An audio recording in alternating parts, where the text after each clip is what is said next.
નમસ્કાર મિત્રો, સ્વાગત છે તમારું માર્કેટ બુલેટિનમાં। આજે તારીખ છે 5 મે અને આપણે વાત કરવી છે આજના વિડીયોમાં આજે કેવું રહ્યું બજાર અને આવતીકાલ માટે બજારના મહત્વના લેવલ અને 4 કંપનીઓના પરિણામની। તો વિડીયોમાં છેલ્લા સુધી જોડાયેલા રહેજો। ચાલો વધુ વાત ન કરતા શરૂઆત કરીએ। સૌપ્રથમ આપણે વાત કરીએ આજની, તો આજે 5 મે 2026ના રોજ ભારતીય શેર બજારમાં નબળી શરૂઆત અને બપોરના સત્રમાં આવેલી વેચવાલીના દબાણ બાદ બજારમાં આંશિક રિકવરી જોવા મળી હતી, જેમાં નિફ્ટીએ 24,000ની મહત્વપૂર્ણ સપાટી જાળવી રાખી હતી અને દિવસના અંતે સેન્સેક્સ 251.61 પોઈન્ટ ઘટીને 77,017ના લેવલે અને નિફ્ટી 86 પોઈન્ટ ઘટીને 24,032ના લેવલે બંધ થઈ હતી। જોકે નિફ્ટીએ દિવસ દરમિયાન 23,882 સુધીનો ઇન્ટ્રાડે લો બનાવ્યા બાદ નીચલા સ્તરેથી ખરીદીના કારણે થોડો સુધારો દર્શાવ્યો હતો। ક્ષેત્રીય મોરચે ઓટો, એફએમસીજી, પાવર, ફાર્મા અને ટેલિકોમ ઇન્ડાઇસીસ લગભગ 0.5% સુધી વધ્યા હતા, જ્યારે રિયલ્ટી 1.4%, કન્ઝ્યુમર ડ્યુરેબલ 1% અને પ્રાઇવેટ બેન્કિંગ 0.5%ના દબાણમાં રહ્યા હતા। શેરોના દેખાવની વાત કરીએ તો મહિન્દ્રા એન્ડ મહિન્દ્રા 3.36%ના ઉછાળા સાથે ટોપ ગેનર રહ્યો હતો, જ્યારે જીઓ ફાઇનાન્શિયલ સર્વિસીસ 1.70% ઘટીને સૌથી મોટો લૂઝર બન્યો હતો। આ ઉપરાંત બ્રોડર માર્કેટ અને બેન્ચમાર્ક કરતાં સારો દેખાવ કર્યો હતો અને મિડ કેપ તથા સ્મોલ કેપ લેવલ સૂચકાંકો મામૂલી વધારા સાથે બંધ રહ્યા હતા, જ્યારે ચલણ બજારમાં ભારતીય રૂપિયો 21 પૈસા ઘટીને 95.29 પ્રતિ ડોલરના સ્તરે બંધ રહ્યો હતો।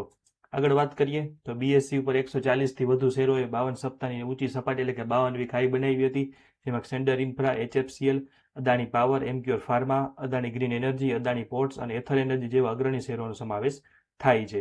ખાસ કરીને કંપની વિશેષ પ્રદર્શનમાં ડાઇકોન સિસ્ટમ એ ભારતીય રિઝર્વ બેંક પાસેથી 750.82 કરોડનો મોટો ઓર્ડર મેળવતા 13%નો મજબૂત ઉછાળો નોંધાયો, જ્યારે ઈએમએસ લિમિટેડ 143.79 કરોડનો નવા ઓર્ડર મળવાના પગલે 7%થી વધુ મજબૂતી દર્શાવી હતી। આ ઉપરાંત ચોથા ક્વાર્ટરના પરિણામોના આધારે વોકાર્ડ નફામાં પરત ફરતા 9% ઉછાળ્યો અને મેઘમણી ઓર્ગેનિક્સને નેનો ડીએપી, નેનો એનપીકે અને નેનો ઝીંકના ઉત્પાદનની મંજૂરી મળતા શેરમાં 11%નો નોંધપાત્ર વધારો થયો હતો। અન્ય નાણાકીય પરિણામોની વાત કરીએ તો મણાપુરમ ફાઇનાન્સ નફાકારકતા મેળવતા 1% વધ્યો અને આદિત્ય બિરલા કેપિટલનો સંગઠિત નફો 30% વધતા શેર 3.6% મજબૂત બન્યો છે, જ્યારે બીજી તરફ મજબૂત કમાણી હોવા છતાં આરતી ઇન્ડસ્ટ્રીઝના શેરમાં 5%નો ઘટાડો જોવા મળ્યો છે।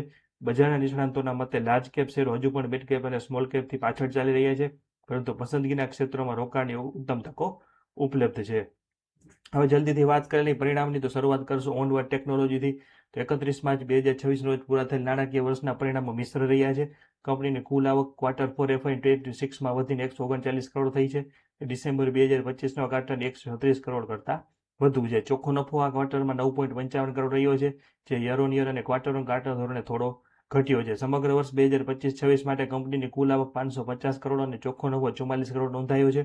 આ મજબૂત વાર્ષિક વૃદ્ધિના પરિણામે વાર્ષિક અર્નિંગ એટલે કે ઈપીએસ વધીને 19.64 થયું છે અને બોર્ડે ₹8 ડિવિડન્ડની ભલામણ પણ કરી છે। મિશ્ર પ્રકારનું પ્રદર્શન કહી શકાય। ત્યારબાદ વાત કરીએ મેરિકો લિમિટેડની, તો 31 માર્ચ 2026ના રોજ પૂરા થયેલ નાણાકીય વર્ષના પરિણામો ખૂબ જ મજબૂત રહ્યા છે।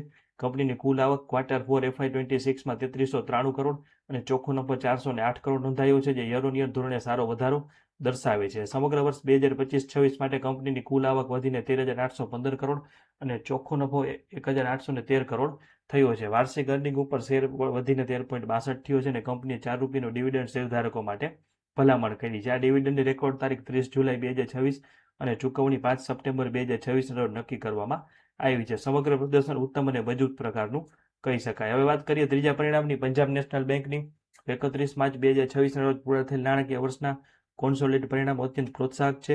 Q4 FY26માં બેંકની કુલ આવક 36,878 કરોડ અને ચોખ્ખો નફો 5,591 કરોડ રહ્યો છે। સમગ્ર નાણાકીય વર્ષ 2025-26 માટે બેંકની કુલ આવક 1,49,764 કરોડ અને વાર્ષિક ચોખ્ખો નફો 18,392 કરોડ નોંધાયો છે। આ કામગીરીના પગલે બેંકનો વાર્ષિક અર્નિંગ પર શેર ઈપીએસ 16 રહ્યો છે, જે બોર્ડ શેરધારકોની મંજૂરીના આધારે ₹2ની ફેસ વેલ્યુ ઉપર ₹3ના ડિવિડન્ડની ભલામણ પણ કરી છે। સમગ્ર પ્રદર્શન આને ખૂબ મજબૂત જેવું કહી શકાય। હવે વાત કરીએ છેલ્લે જીએચસીએલની, 31 માર્ચ 2026ના રોજ પૂરા થયેલ નાણાકીય વર્ષના પરિણામો સ્થિર અને સારા જોવા મળ્યા છે। Q4 FY26માં કંપનીની કુલ આવક 804 કરોડ અને ચોખ્ખો નફો 115 કરોડ રહ્યો છે। સમગ્ર વર્ષ 2025-26 માટે કંપનીની કુલ આવક 3,137 કરોડ અને ચોખ્ખો નફો 472 કરોડ નોંધાયો છે, જે વાર્ષિક ધોરણે કંપનીની સ્થિરતા દર્શાવે છે। કંપનીનો વાર્ષિક અર્નિંગ પર શેર એટલે કે ઈપીએસ 50 રહ્યો છે। બોર્ડ ઓફ ડિરેક્ટરે ₹10ની ફેસ વેલ્યુ પર ₹12ના ડિવિડન્ડની ભલામણ કરી છે। સારું અને સ્થિર પ્રકારનું પ્રદર્શન આને કહી શકાય। હવે વાત કરીએ કાલના આઉટલુકની તો 6 મે 2026ના ટ્રેડિંગ સત્ર માટે બજારના આઉટલુક મુજબ ક્રૂડ ઓઇલના ઊંચા ભાવ અને નિફ્ટી 50 નિફ્ટી 50 EMAની નીચે ટ્રેડ કરી હોવાથી બજારમાં સાવચેતીનું વલણ જોવા મળી રહ્યું છે. જોકે નાના ટાઈમ ફ્રેમ ઉપર ઇન્ડેક્સ દ્વારા હાયર લો બનાવવાની શરૂઆત થતાં સંભવિત રિકવરી કે રિવર્સલના પ્રારંભિક સંકેતો દેખાઈ રહ્યા છે. હાલમાં બજારમાં અનિશ્ચિતતા ગતિવિધિ છે, જેમાં નિફ્ટી માટે 23,880 થી 23,900 અને સેન્સેક્સ માટે 76,500નું સ્તર તાત્કાલિક સપોર્ટ ઝોન તરીકે કામ કરશે. જો આ સ્તર તૂટે તો નબળાઈ વધીને 23,750, 23,800 અને સેન્સેક્સ 76,000 સુધી જઈ શકે છે. ઉપરની તરફ બજાર માટે 24,100 અને સેન્સેક્સ 77,200 તેમજ 50 દિવસની SMA મુખ્ય રેઝિસ્ટન્સ છે, અને જો ઇન્ડેક્સ આ સ્તરને સફળતાપૂર્વક પાર કરે તો ટૂંકા ગાળામાં 24,285 થી 24,350 અને સેન્સેક્સ 77,700 થી 78,000 સુધીની તેજી જોવા મળી શકે છે. ત્યારબાદ તમામ મિત્રો એક ખાસ નોંધ લેવી કે અહીં આપવામાં આવેલી માહિતી માત્ર શૈક્ષણિક અને માહિતીના હેતુ માટે છે.